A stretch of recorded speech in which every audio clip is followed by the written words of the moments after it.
So, ang text natin, we'll jump right away sa 1 John 3:16. 1 John 3:16 to 24. I'll read it in Filipino Standard Version sa FSB. Filipino Standard Version. Even in my notes, I have the ESV. Pero here sa Bible ko, ESV tong Bible ko, pero we will read it in FSB para mas maintindihan lahat. Kasi kahit yung mga pamangkin ko, they don't speak Tagalog and Ilocano. They speak English. Hindi sila maka-converse in Tagalog and Ilocano. But they can understand Tagalog, hopefully. Okay, 1 John chapter 3 verse 16, starting from verse 16. Ganito natin nakikilala ang pag-ibig. Ibinigay niya ang kanyang buhay alang-alang sa atin. Sino ito? Ang Panginoong Jesus. At dapat din nating ibigay ang ating mga buhay alang-alang sa mga kapatid.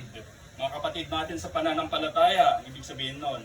Verse 17, paanong mananatili ang pag-ibig ng Diyos sa sinumang may kaya sa buhay sa sanlibutang ito kapag nakikita niya ang kanyang kapatid na nangangailangan, ngunit hindi naman niya ito pinakikitaan ng habag?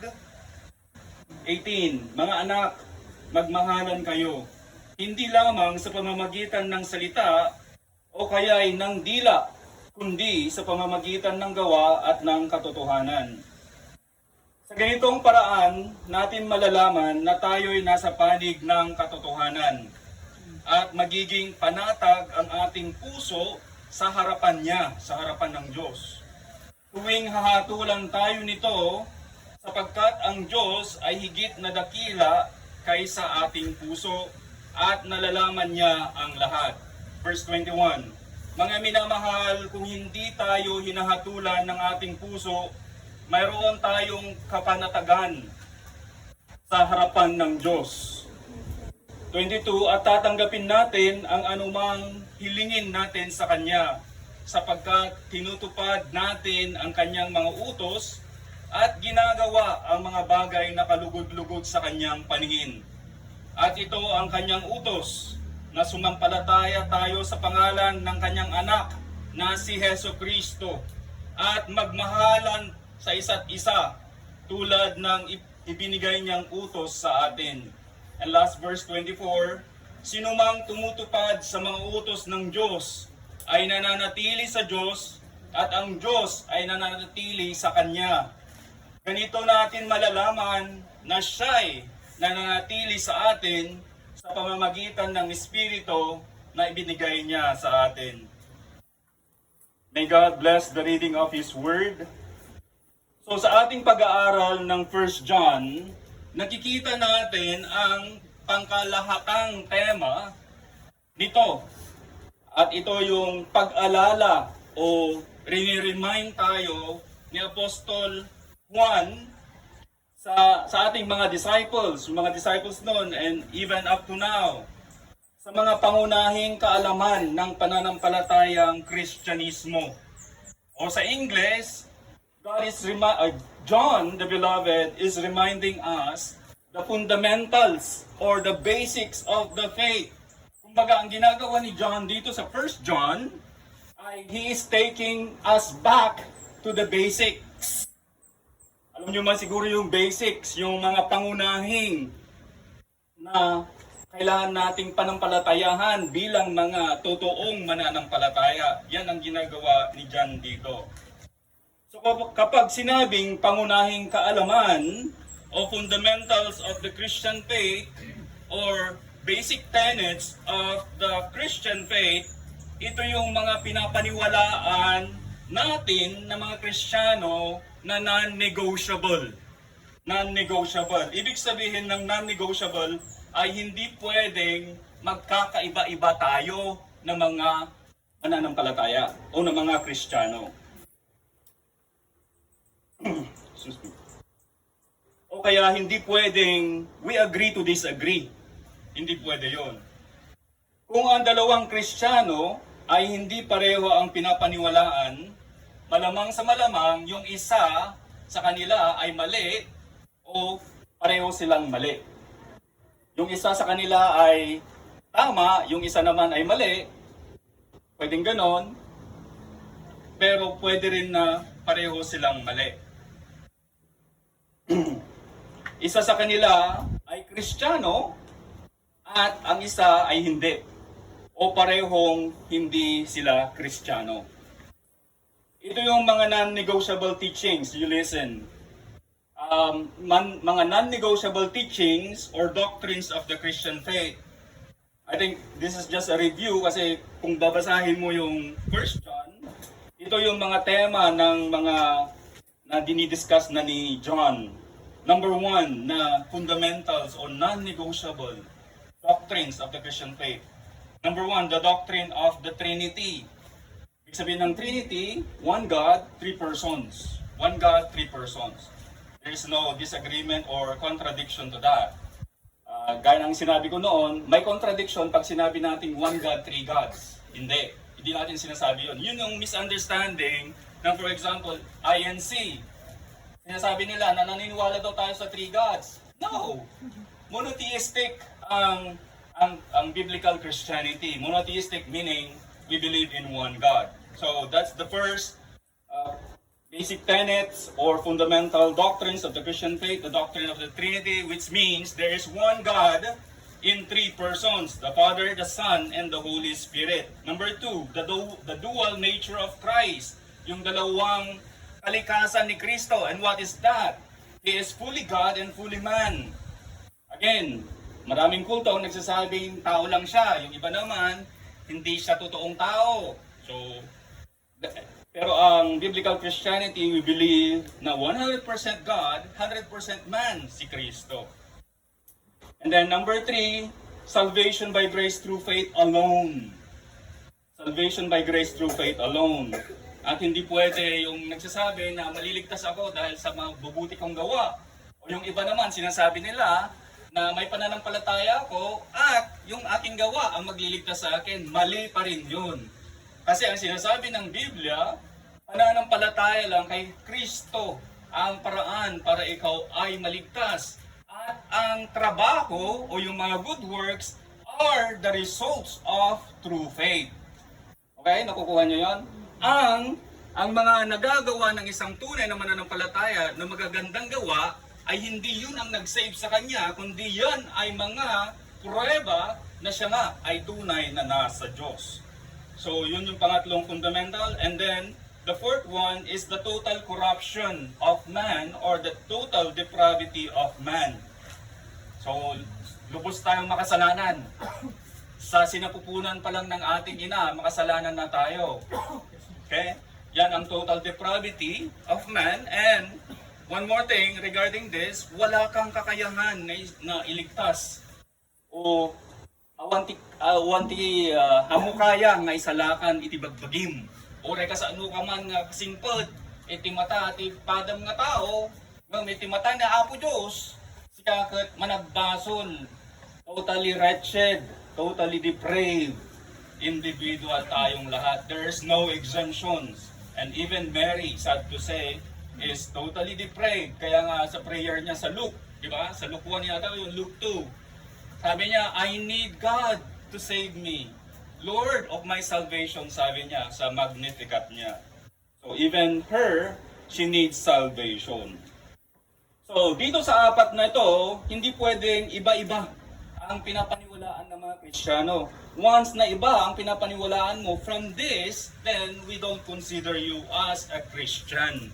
Hindi ka Kristiyano pag tumaliwas ka sa orthodox teaching o fundamental teaching of the Christian faith. Yung nabanggit ko, yun. Remember nyo yun, okay? So dito sa ating passage ngayong umaga, pinapakita ni Apostle John sa ating mga disciples, sa mga disciples noon and even now, yung ibig sabihin yung mga mananampalataya na ang mga to na kinakausap ni Apostle John. And that includes us. Ang pinapakita ni Apostle John dito, yun nga, yung nabanggit ko kanina, mga basics of Christianity. Kung ano yung dapat makita sa iyo bilang isang mananampalataya ng Panginoong Diyos. Kumbaga, going back to the basics. going back to the basics yung ginagawa ni Apostle John dito. Ibig sabihin, kung totoong Kristiyano ka, makikita ang mga ito sa'yo. Mga katangian na ito sa'yo. Kailangan makita ito sa'yo. Pero kung hindi makikita, ang mga bagay na ito ay magpapatunay na hindi ka nga tunay na Kristiyano. So you have to listen, and while you listen, habang nakikinig kayo, you examine yourselves. Nakikita ba ang mga ito sa akin? Kasi kung hindi nga nakikita, magpapatunay yan na wala ka pa sa pananampalatayang Kristyanismo. Hindi ka pa saved, ibig sabihin. At dahil madali tayong makalimot, we are forgetful people. Di ba? Ang dali nating makalimot.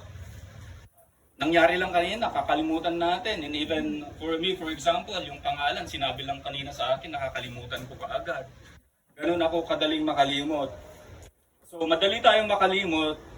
So, ang ginagawa ni John, riniremind niya tayo na mga dapat na makikita sa ating pamumuhay bilang mga Kristiyano. Sabi ni John MacArthur, ang 1 John ay isa ding pastoral letter or epistle. So, ang 1 John ay isa ding pastoral letter or epistle. Yung mga pastoral letter is 1 Timothy, 2 Timothy, and Titus. Yun yung mga pastoral letter. And ito din ay kinukonsider nga na pastoral letter dahil dito ay pinapakita ang puso ng isang pastor sa kanyang mga tupa sa pamamagitan ng pagtuturo sa kanila ng mga basics or essentials of the Christian faith. Kaya ito ay yung puso ni John the Beloved ay yung mga tinuturuan niya. Probably sa Church of Ephesus ito niya ipinadala itong sulat na to, itong epistle na to, para turuan, para sabihin sa kanila, ito yung mga dapat makikita sa inyo bilang mga mananampalataya. So, dito nga pinapakita ni John, the beloved apostle, the manifestations of true Christian love and abiding truth. The manifestations of true Christian love and abiding truth. Ang isang tunay na mananampalatayang Kristiyano ay magmamanifest o magiging obvious. Ang ibig sabihin ng manifest, magiging obvious sa kanyang buhay ang pagmamahal. Magiging obvious sa iyo kung ikaw ay tunay na Kristiyano ang pagmamahal at pananatili sa katotohanan. Yan. Kailangan maging obvious yan. If you say that you are a Christian, pag sinabi mong ikaw ay Kristiyano, o naimbagang nga si Kristiyano, adda panagayat mo, lalalo na kadagiti kakabsat mo, iti pamati. Then, dayjay, na panagayat, it's tempered by the truth, by the Word of God. Tempered kaya na sa awan, base, ijay, sasaumo lang ni Apo. Kasi agibagbaga nga agay ayatak mo. Ayatak man ni nanang ko, kung kakang ko, tagi kakti allowance da, kung provide ko di kailangan da. Or, ano ko nanan, ay ayatak, madidi nga example gaya. Kung nagyay dagtuma, ay ayatak mo dahil ito'y girlfriend ko, sobrang pinagayat ko kanya na, pero maturog kami ang kakainda. Ganyan pinagayat. Inyada tinubong. Pero, sangayon ba sa katotohanan? Yon, hindi. Kasi ang sangayon sa katotohanan na pagmamahal ay kung gusto nyong magsama, kailangan magpakasal muna kayo. Okay?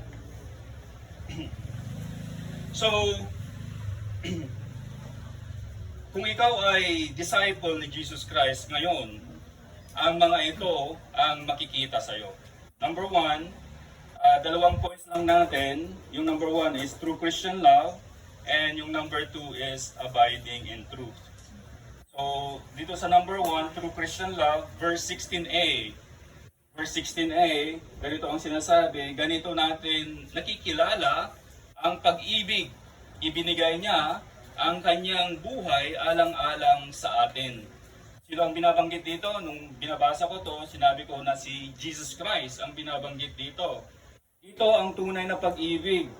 Ipinakita ni Kristo sa ating mga disciples, we will include ourselves, Kasi kung context-wise, siyempre ang sinasabihan dito ni Apostle John ay yung mga first readers, yung mga original readers, which is yung sabi ko kanina, yung mga Ephesian Church, yung mga membro sa Ephesus ng Iglesia. So ipinapakita ni Kristo dito sa kanyang mga disciples noon at ngayon kung ano ang tunay na pag-ibig. Sa ating panahon ngayon, iba-iba ang ibig sabihin ng pag-ibig. Meron nagsasabi na love is blind. Meron din nagsasabi na love is a many splendid things. Meron din nagsasabi yung Ilocano sa Islam book noon, love is ayat according to maya. Ganyan. Ide. Nagdumay ide. Ganda tayo ide. Susulat tayo Islam book. Hindi makaalala ti Islam book. Ada, pa Islam book tatawan saan niya. Awanan. Ang uso, cellphone ti uso. As laki ni ko na cellphone. So, ado ti kaya nasawon ti panagayat iti lubong. No wordly, nagado ti sabasabali nga definition da iti love. Pero dito, ito yung agape love ni Jesus Christ sa ating mga pinili na mananampalataya sa Kanya. Ibinigay ni Kristo ang Kanyang buhay para tayo ay magkaroon ng kaligtasan sa kasalanan at buhay na walang hanggan. So, magandang i-memorize ito, 1 John 3:16, kasi John 3:16, parang parallel niya yan, magkapareho sila ng sinasabi. Iba lang yung construction ng sentence na ginamit dito. The same author din, same author. So, pero kailangan nating alalahanin na yung original Bible, there are no verses, there are no chapters. Ginawa na lang yan, nilagay na lang yung verses and chapters for us na, gaya ng sabi ko kanina, madali tayong makalimot para pag nagbabasa tayo, meron ng numbers at alam natin kung saan ako nag-end later on at alam natin kung saan tayo tutuloy. Pero kung walang verses and chapters ang ating Bible, napakahirap siguro, no? Kailangan natin ng bookmark para alam natin kung saan tayo nag-end last time. So, agape love ang binabanggit ni Apostle John dito na kailangan makita din sa ating mga pinili ng Diyos. Ibinigay ni Kristo ang kanyang buhay para tayo magkaroon ng kaligtasan sa kasalanan at buhay na walang hanggan. Number 1, under this heading, we lay down our lives to the brethren. 16b. We lay down our lives to the brethren. Sa Tagalog, sabi niya, dapat din nating ibigay ang ating mga buhay alang-alang sa mga kapatid. Ang pagbibigay ng buhay sa ating mga kapatid sa pananampalataya, the brethren or brothers and sisters in the Lord or brothers and sisters in the faith, ay pwedeng literal at pwede ding yung sacrificial. Okay? Pwedeng literal na pagka-martyr na ibibigay mo yung buhay mo para maligtas mo yung iyong kapatid sa pananampalataya. Kung for example, may kapahamakan, may papatay sa kanya, eh ikaw ang tumanggap ng tawag doon, ng bala. For example, that is sacrificial. You want ginusto mo na ikaw na lang mamatay imbes na yung kapatid mo sa pananampalataya. Remember, sa mga pananampalataya at sa mga magkakapatid sa pananampalataya ang binabanggit ng Apostle John dito. So literal o kaya yung sacrificial love. Kung talagang na kay Kristo ang isang tao, madidevelop itong unconditional and sacrificial love na ito sa Kanya at magmamanifest or magiging obvious sa isang mananampalataya. Kagaya ng ginawa ni Kristo, na pagsakripisyo para lang tayo ay magkaroon ng kaligtasan, tayo din ay kailangan din na mag-manifest sa atin ang sacrificial love to the brethren. Kailangan din makita sa atin, huwag tayo maging passive sa ating mga kapatid sa pananampalataya, okay? Let it be seen in us. Sa aking palagay, sa sitwasyon na meron tayo ngayon dito sa Pilipinas, na ipapakita natin ang tunay na pagmamahal sa ating mga kapatid sa pananampalataya. Halimbawa, kung mayroon kang nakikita o nadinig na hindi sang-ayon sa Diyos na sinabi ng iyong kapatid sa pananampalataya, ay kailangan mo siyang i-approach, lapitan, sabihin mo ang kanyang pagkakamali, sabihin mo ang kanyang pagkakasala. Huwag mong hayaan na magpatuloy ang iyong kapatid sa pananampalataya sa pagkakasala. Kung hinayaan mo siya, yan ay katunayan na hindi mo siya mahal. Are you listening? Kung hinayaan mo ang kapatid mo sa pananampalataya, kapatid mo yan, nagkakasama kayo sa church. Kung hinayaan mo yung kapatid sa pananampalataya na nagpapatuloy sa kasalanan na alam mo na ginagawa niya at wala kang sinabi, wala kang ginawa, nagpapatunay yan na hindi mo siya mahal. Nagpapatunay yan na hindi mo siya mahal. Okay? At alam ko na alam ninyo na mahirap mag-rebuke. Napakahirap mag-rebuke sa kapatid natin sa pananampalataya because pwede na nilang sabihin, bakit ikaw ba wala kang kasalanan? Bakit ikaw ba perfecto? Usually, those are the words na ibabalik sa'yo. Ikaw pa ang masama. Napaka-perfectionist mo naman. Bakit ikaw? Sabi, gagamitin ka pa ng Bible verse. Tumingin ka muna sa iyong sarili bago ka manghusga ng kapwa mo. Yan ang sasabihin sa'yo, which is, hindi madidil yung issue sa mga ganung tao. Pero tayo mga tunay na mananampalataya, we know that it's our responsibility to those who are part of the church, yung mga kapatid natin sa pananampalataya, yung mga nagsasabing sila ay Kristiyano, responsibilidad natin na lapitan sila kung sila ay gumagawa ng hindi tama at hindi sang-ayon sa Panginoong Diyos, kung sila ay nagkakasala. Walang gagawin. Because, baka ikaw din, pag wala kang gagawin, napagdududahan din ang iyong pagka-Kristiyano. Okay? Napagdududahan din ang iyong pagka-Kristiyano pag gano'n. Kailangan may gawin ka. Kausapin mo siya.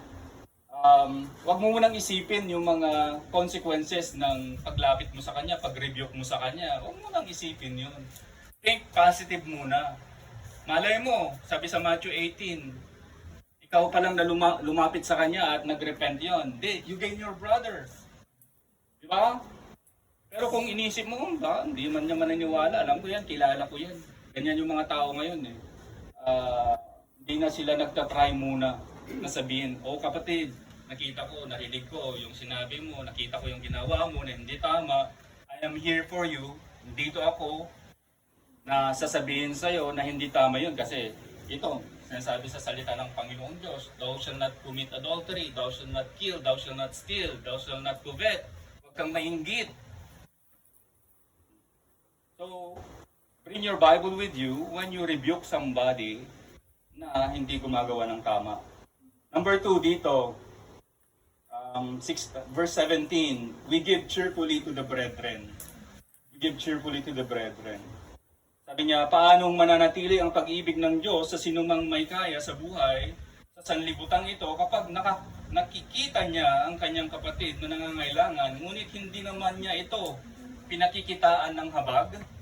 Ang tunay na pagmamahal ng isang Kristiyano ay hindi natin hahayaan na tayo ay sagana, samantalang yung mga kapatid natin sa pananampalataya ay kapos o hirap na hirap.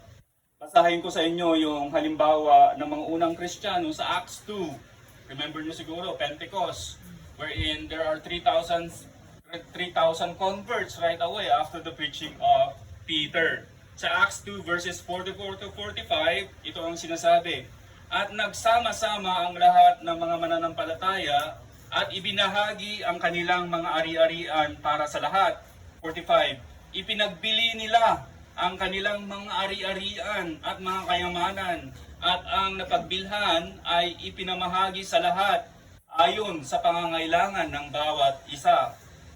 Kung may pangangailangan talaga at kaya naman nating magbigay tayo ng may kagalakan. Kaya ang tunay na pagmamahal ng isang kapatid ay may pagsasakripisyo at pagtulong sa kapatid na nangangailangan. Okay? After all, mga kapatid, tayo ang magkakasama-sama sa langit in the future. Yung mga kapatid natin sa dugo na hindi mananampalataya, unfortunately, hindi natin sila makakasama. So, sabi sa Galatians, di ba, mas mahalin natin yung mga kapatid natin sa pananampalataya. Okay? Mas mahalin natin yung mga kapatid natin sa pananampalataya. At yung nakikitaan natin na talagang ito, mananampalataya ito. Okay? Hindi mo naman basta-basta pumupunta sa church. Yun na lang ang issue doon. Hindi naman lahat ng pumupunta sa church ay Kristiyano na o totoong mananampalataya. We have to be discerning as well. You observe mo yung kanyang buhay, yung kanyang pananalita, yung kanyang mga relasyon. Okay? So, kailangan may relationship tayo sa mga kasama natin sa iglesia. So, ang tunay na pag-ibig na Kristiyano ay hindi lamang sa gawa, kundi kailangan din natin na ibase sa katotohanan, gaya ng sabi ko kanina, which will now lead us to our number 2 point. Our number 2 point is abiding in truth, from verses 18 to 19 and 24. Sa verse 18, mga anak, magmahal tayo, hindi lamang sa pamamagitan ng salita o kaya ng dila, kundi sa pamamagitan ng gawa at ng katotohanan. Sabi dito, ang tunay na pagmamahal ay hindi lamang sa gawa, kundi sa katotohanan din. Love and truth together. Hindi lang love, love, love, love. O kaya naman, puro lang truth. Sabi ni Timothy Keller, listen to this. Sabi ni Timothy Keller, love without truth is sentimentality. It supports and affirms us, but keeps us in denial about our flaws, or about our sins, about our errors, about our mistakes. Truth without love is harshness. Or if I may add, it's legalism. It gives us information, but in such a way that we cannot really hear it. So, to shorten it, love without truth is sentimentality, and truth without love is harshness or legalism. So kailangan, bilang mga mananampalataya, kailangan yung pagmamahal mo is base dito sa katotohanan. Okay? Verse 19, sa ganitong paraan natin malalaman na tayo'y nasa panig ng katotohanan at magiging panatag ang ating puso sa harapan niya. Malalaman natin na tayo ay nasa panig ng katotohanan. Pero ano nga ba? Ano ba ang katotohanan na binabanggit ni John dito? Maalala ninyo, noong linilitis ni Poncio Pilato ang Panginoong Yesus, nung dinala ang Panginoon sa kanya, sa John 13:38, tinanong ito ni Poncio Pilato. Anong sabi ni Poncio Pilato? What is truth? What is truth? Sabi niya. Anong katotohanan? Sabi niya. Truth in the moral sphere means divine truth revealed to man. Its usage in the New Testament, itong word na aletheia, yan yung truth. Sa Greek is aletheia. Is used to denote truth in a variety of contexts, including the truth of God, yung gito kanina, the truth of God, the truth of the gospel, yung truth of the gospel that we are saved by grace through faith alone in Christ alone, yan yung truth of the gospel, and the truth as a moral and ethical standard. Aletheia is often contrasted with falsehood and deception, emphasizing the divine nature of truth as revealed in Jesus Christ and the Scriptures. So yan ang binabanggit dito na katotohanan o truth. The truth about God, the truth about the gospel, or yung moral and ethical standards. Ano yung mga ethical standards natin? Yung mga moral standards natin? The Ten Commandments, the Word of God in general. Yan ang moral standards natin. Kaya kailangan bilang isang Kristiyano, alam mo, ito, kailangan nagbabasa ka. Okay? Kasi kung sinasabi mong Kristiyano ka and yet you don't have knowledge of the Word of God, that is a contradiction of terms. Okay? At ano ang importansya ng katotohanan sa ating buhay bilang mga Kristiyano? What is the importance of of the truth in our lives bilang mga Kristiyano. Sa John 8:31 to 32, sinulat ni Apostle John, verse 31, "So Jesus said to the Jews who had believed him, 'If you abide in my word, you are truly my disciples.' 32, "And you will know the truth, and the truth will set you free." If we remain in God's word, in God's truth, it will be evidence that we are true disciples. Yun yung sinasabi dyan sa binasa ko, John 8:31 to 32, if you're taking notes. And it will result for us to know the truth. Ang katotohanan ngayon ay mostly relative na. Ang totoo sa iyo ay totoo sa iyo. Ang totoo sa kanya ay totoo sa kanya. Ganyan na ang ating society ngayon. Relative ang view or one word, relativism ang view nila sa truth. Wala nang absolute truth. Walang absolute truth.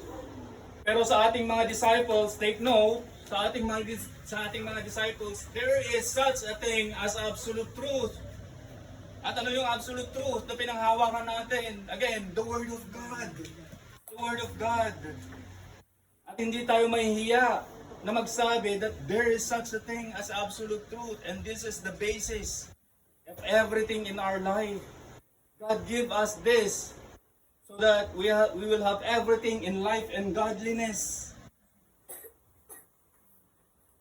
At malaki ang importansya nito, ang katotohanan sa ating mga disciples.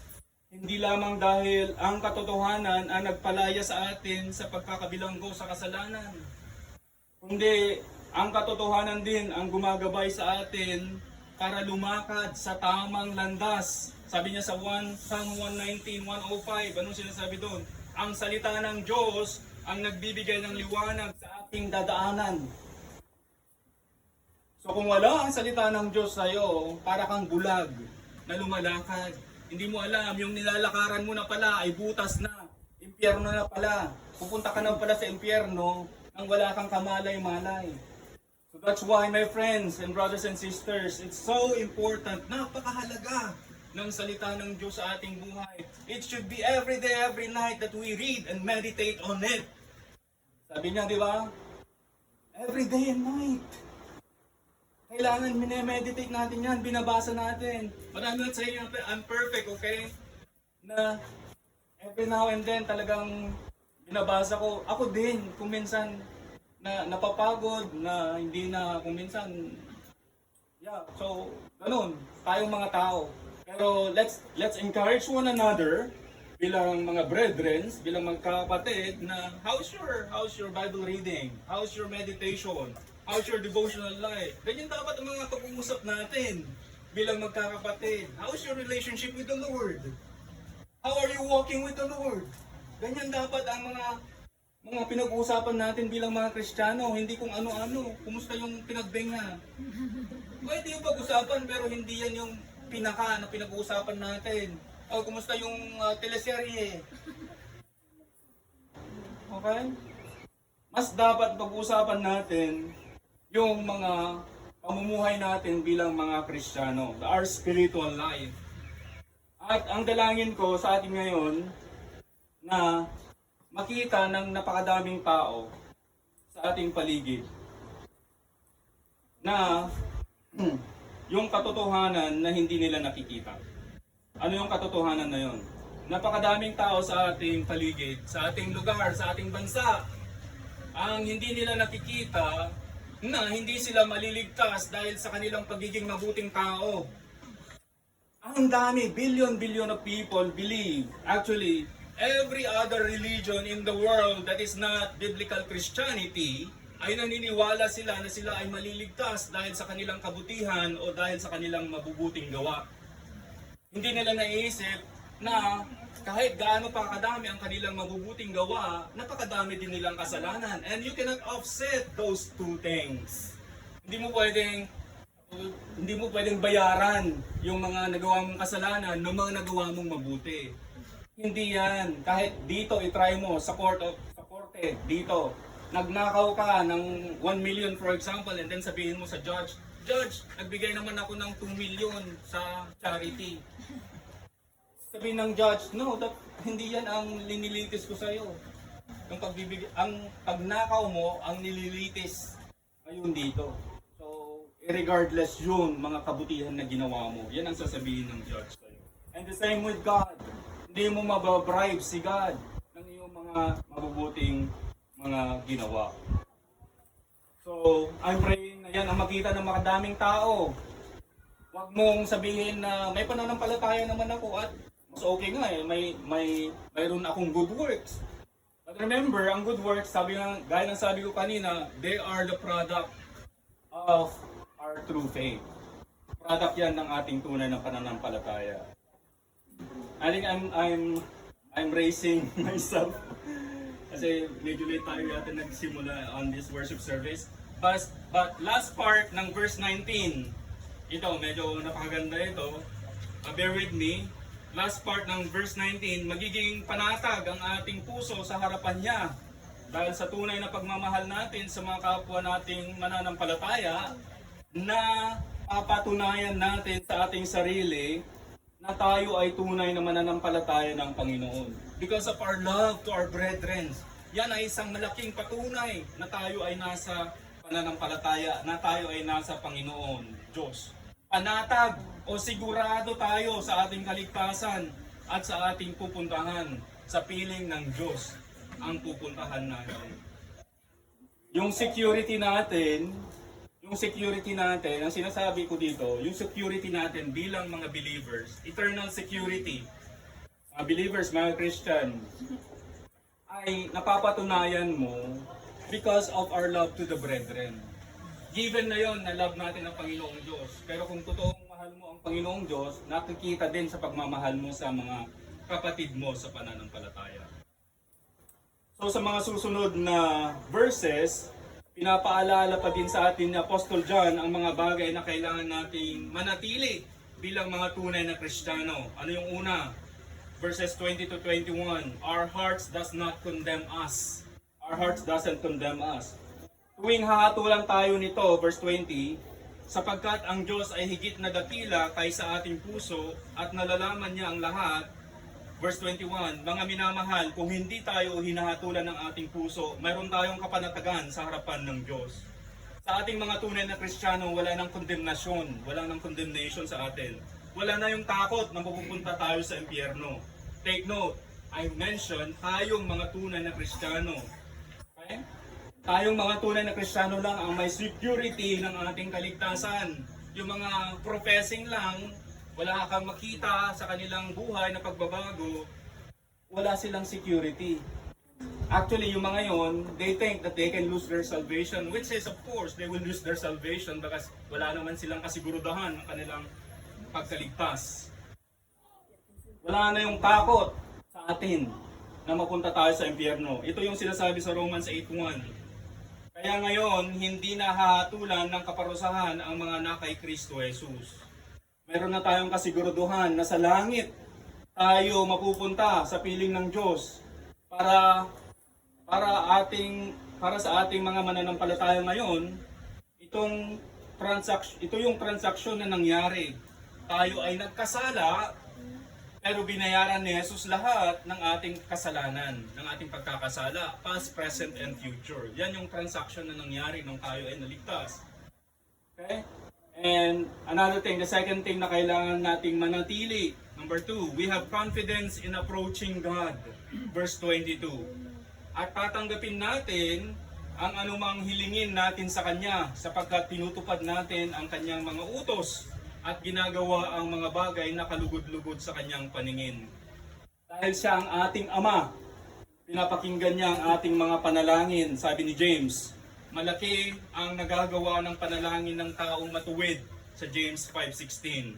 At dahil mahal niya tayong Kanyang mga anak, ibinibigay niya ang lahat ng ating pangangailangan. Ganyan katapat at mapagmahal ang ating Amang Diyos.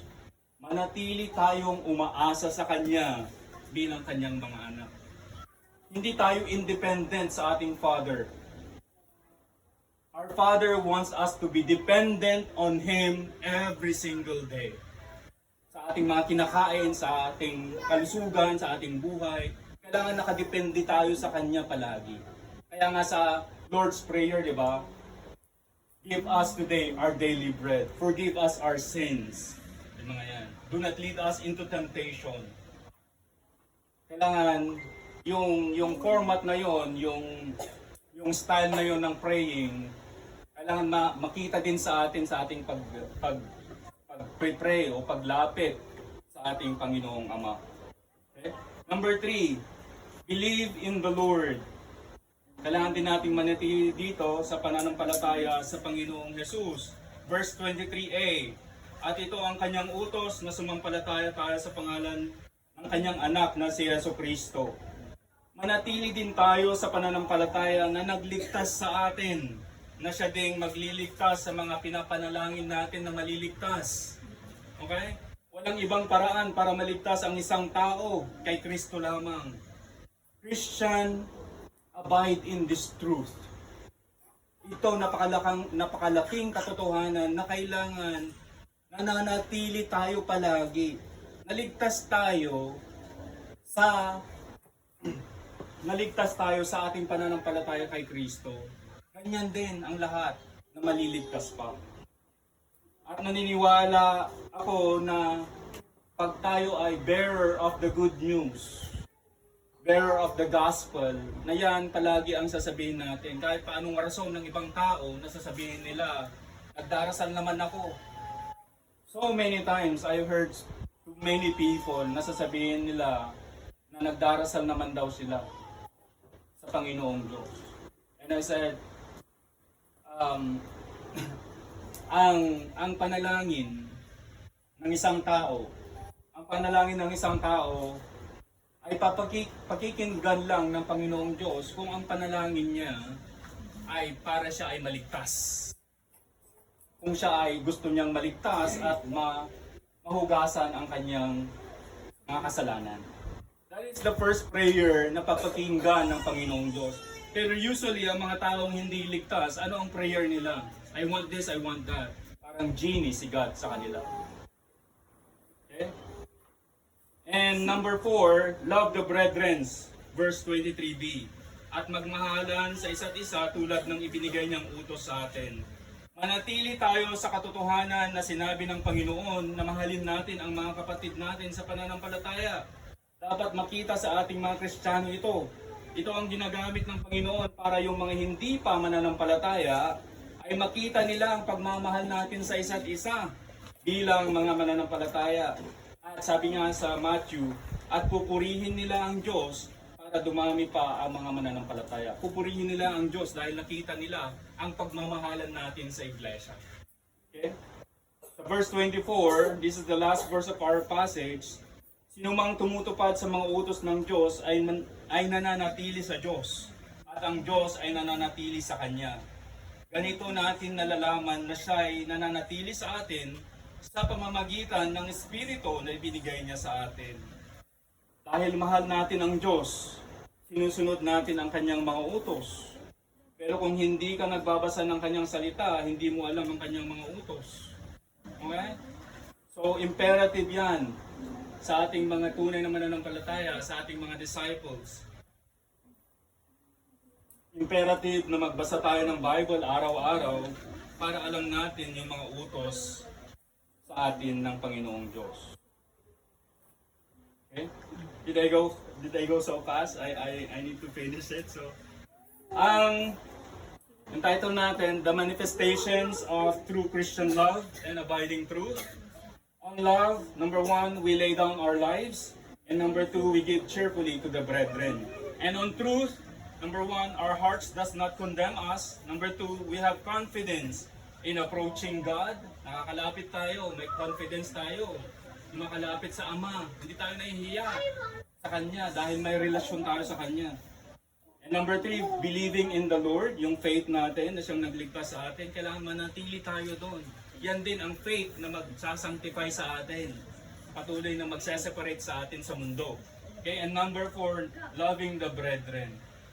Yan, kailangan nakikita sa atin mga manifestations of love and how we abide in truth. Kailangan nakikita sa atin bilang mga mananampalataya. Sabi ni John MacArthur, there are the acid tests. Love, obedience, love for the brethren, they are the acid test of a true believer. So, tandaan niyo yan mga kapatid. Love, obedience, love ba yun? Truth. Truth pala. Truth, obedience, and love. Yan yung mga acid tests. So, hindi lang love, kailangan may truth din. Yung truth din, kasama doon, kung word ni God. And then love for the brethren. Those are the acid tests or proofs of a true saving faith. Let's pray. Father God, thank you for your word. Thank you, Lord, for encouraging us na makita namin yung mga kailangan na manatili kami sa mga bagay na to para mapatunayan namin sa aming mga sarili at panatag ang aming mga puso na kami nga ay nasa iyo, O God. Thank you, Lord, na tapat ka at mapagkakatiwalaan palagi, and you are gracious and merciful to us. And we pray, Lord, I pray, na mas madami pang tao dito sa lugar na to especially, na makakilala sa iyo, na lumapit sa iyo ng may kababaang loob at maghahangad na hanapin ka at makilala ka, O Lord. Itong mga tao dito sa paligid, Panginoon, work in their lives in such a way like how you worked in our lives before, O God, nung hindi pa kami mananampalataya. And kaming mga mananampalataya na ngayon, O God, continue to grow us in the knowledge and grace of you. Continue to use us for the furtherance of your gospel. Thank you, Lord. We love you. And this I pray in Jesus' mighty name. Amen.